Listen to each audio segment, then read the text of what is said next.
महाभारत में आखिरी क्या थी वो वजह जिसके कारण दुर्योधन को थी पांडवों से इतनी नफरत, आज जानते हैं क्या थी वजह।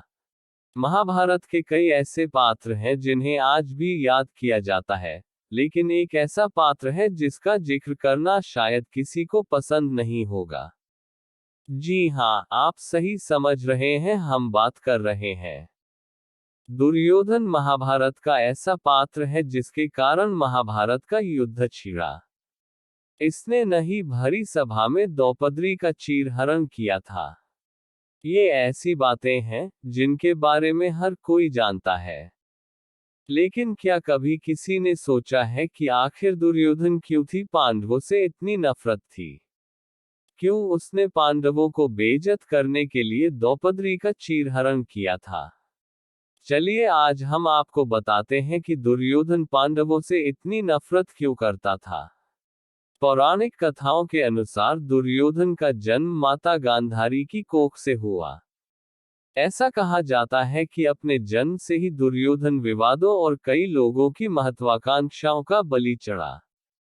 शास्त्रों के वर्णन के अनुसार गांधारी और कुंती दोनों एक ही समय पर गर्भधारण किए हुए थी, परंतु माता कुंती के पहले संतान पैदा हो गई।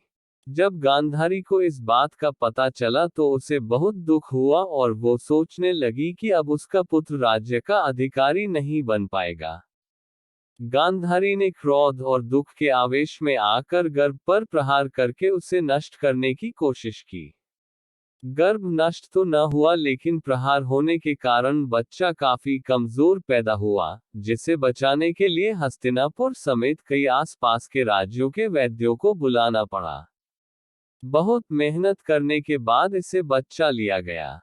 कहा जाता है कि इसके बाद इस बच्चे को सुयोधन नाम दिया गया। बता दे कि सुयोधन का अर्थ होता है भीषण आघातों को सहने वाला। कहते हैं बचपन से ही सुयोधन पर बहुत महत्वाकांक्षाओं का दबाव डाला गया। सुयोधन की मां गांधारी चाहती थी कि उसका बेटा राजा बने, जिस कारण बचपन से ही इस बच्चे को पांडव पुत्रों से घृणा हो गई।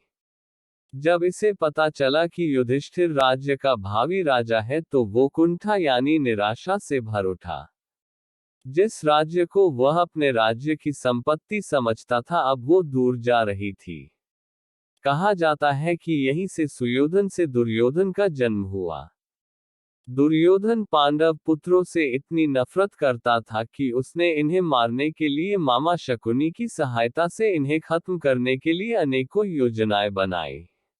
दुर्योधन ने भीम को मारने के लिए भीम को गंगा में फेंक दिया, परंतु वे सफल नहीं हो पाया। इसके अलावा दुर्योधन ने लाक्षागृह में पांडवों को जलाने की कोशिश की, लेकिन इसमें उसके हाथ असफलता ही लगी। कहते हैं इन सब के कारण दुर्योधन और उसके मामा ये जानते थे कि पांडव बड़े प्रतापी हैं, उनसे सब कुछ लड़कर नहीं प्राप्त किया जा सकता है। इसलिए उन्होंने द्यूत अर्थात जुए से सब कुछ हड़पने की योजना बनाई।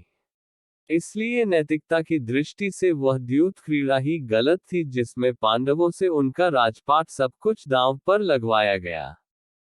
जुए में पांडवों द्वारा सब कुछ हार गए, यहाँ तक कि द्रौपदी को भी हार गए। अब पांडवों के प्रति दुर्योधन, कर्ण और उसके अन्य सहयोगियों ने मर्यादा की सभी सीमाएं तोड़ दी। एक नारी कुलवधू का भरी सभा में अपमान किया गया, ये भी नैतिकता की दृष्टि से गलत था। राजा धृतराष्ट्र ने द्रौपदी के विलाप और प्रार्थना पर पांडवों का सब कुछ लौटा दिया, लेकिन दुर्योधन अप्रसन्न रहा। अब तो उसने राजपाट वापस पाने के लिए 12 वर्ष के वनवास और 1 वर्ष के अज्ञातवास की शर्त जोड़ दी। उसका कहना था कि सब कुछ यूं ही लौटा दिया जाएगा तो हार जीत का मतलब ही क्या रह जाएगा। वह भी जीता हुआ राज्य भोगना चाहता है।